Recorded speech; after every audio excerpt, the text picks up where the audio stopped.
Rangpur city কর্পোরেশনের সাবেক mayor Mustafizur Rahman Mostafa সহ কাউন্সিলরদের পুনর্বহালের দাবিতে বিক্ষোভ ও সমাবেশ অনুষ্ঠিত হয়েছে। রংপুর থেকে রেখামনের পাঠানো ভিডিও চিত্রে ডেস্ক রিপোর্ট।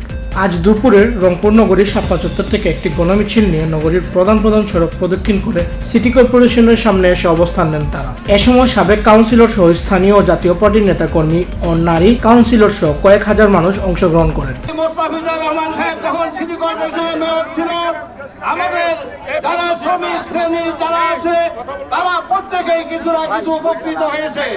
কিন্তু আজকে আমরা কি দেখলাম, যখন জনগণের নির্বাচিত ভোটে দিয়ে নির্বাচিত হয়ে আসলেন, তাকে বৈষম্য বিরোধী আন্দোলনের সময়ও তিনি বৈষম্য বিরোধী আন্দোলনে একাত্মতা ঘোষণা করে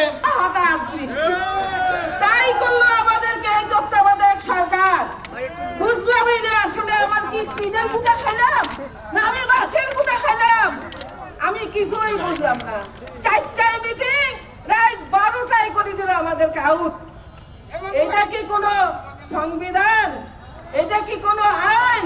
মিছিল শেষে সমাবেশে বক্তব্য দেন রংপুর সিটি কর্পোরেশনের সাবেক মেয়র মুস্তাফিজুর রহমান মোস্তফা। এ সময় তিনি বলেন, ঢাকা ও চট্টগ্রামের মেয়র যদি মেয়র পদে ফিরে পায় তাহলে রংপুরে বৈষম্য মেনে নেওয়া হবে না। এই আইনকে আপনারা কলাপস করে দিয়ে আপনারা ব্যক্তিগত সিদ্ধান্তে আজকে আপনার সিটি পরিষদকে বাতিল করে দিলেন।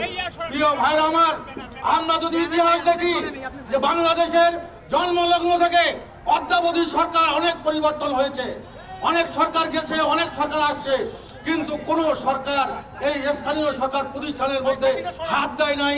কারণ একটাই, যে স্থানীয় সরকার প্রতিষ্ঠানের সঙ্গে জনগণের সরাসরি সম্পৃক্ততা আছে। যদি প্রশাসন দাবি মেনে না নেয় তাহলে রংপুর অচল করে দেওয়ার হুঁশিয়ারি দেন তিনি। দৈনিক বাংলাদেশ মিডিয়া, সত্যের সন্ধানে সারাক্ষণ।